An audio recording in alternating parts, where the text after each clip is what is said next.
The plan to attack Kabamba Barracks was hatched from Makindye in the home of Professor Makiu Rukikaire on the February 5th, 1981, and it was the center of the dispatch of the 26 men.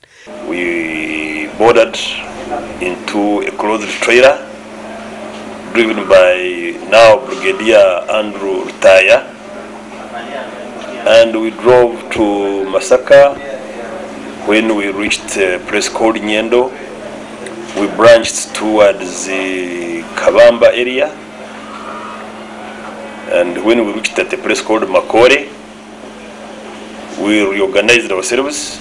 The team of 26 men made their first stop over in Masaka, from where President Museveni, then their rebel commander, joined them to lay strategies on Kabamba attack. When we reached the quarter guard, we introduced ourselves and we were allowed in. Slain Major Fred Rijema was assigned the mission to coordinate the 5 groups that were to attack Kabamba. They left Masaka through Mitiana to Muvende. In the wee hours of February 6, 1981, on a chilly Sunday morning, the team was in close range and ready to attack Kabamba Barracks. Colonel Fred Mwesje's assigned mission was to attack the armory. The intention was to require military supplies to start the struggle. But was the attack successful? For us, we were concentrating on the armory. So then we failed. We couldn't get there. We couldn't enter the armory. But we managed to gather about more than 40 guns in the whole barracks and some lorries, so we drove off. With no death registered, the mission failed even after making 3 attempts on the armory and heightened attacks. So what went wrong with the mission? Was it the firing of the first bullet, or a slip by the group assigned to disable the communication system at Kabamba Barracks? One of the occupants, General Tumwine, in the negotiations with the guards at the quarter guard, I think they didn't understand each other. There was a misunderstanding which we didn't know where it originated, but at least General Tumwine fired.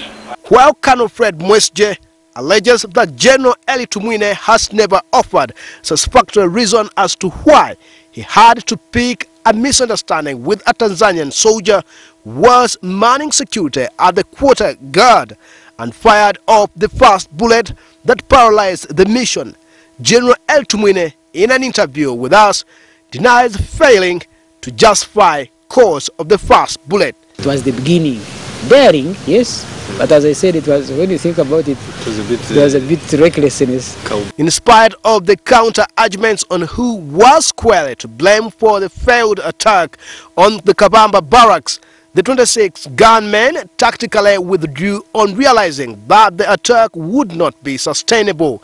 The next option was to carry out surprise attacks on police stations in their retreat to Kiboga, where they succeeded in acquiring ammunition from policemen who were unprepared.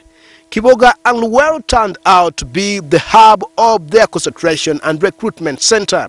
Homes surrendered their children to then NRM rebels as child soldiers, famously known as Kadogos, at the time before a team of young men from Makerere University joined guerrilla war that later culminated into the successful liberation struggle of January 26, 1986. We had very few intellectuals who joined from Makerere, the General Muntu, General Tumukunde, Brigadier Tumukunde, and many others, let's say Rwanga.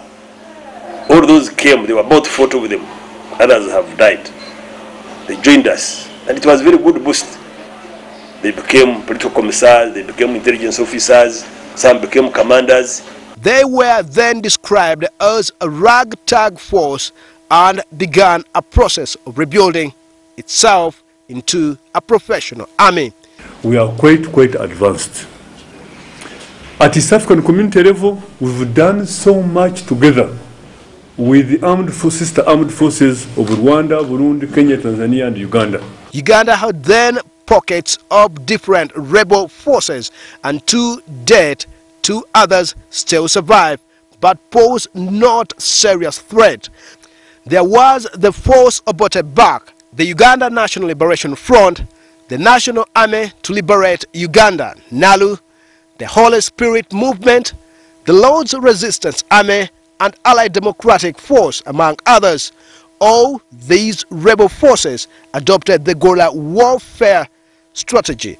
As the military moves to mark Army Day, touting its move to professionalism, it is facing serious criticism from retired senior army officers who say promotions within the army are lacking in transparency and based on ethnicity. The opposition has also called it partisan. Timothy Sibasi, WGS Television, Kampala.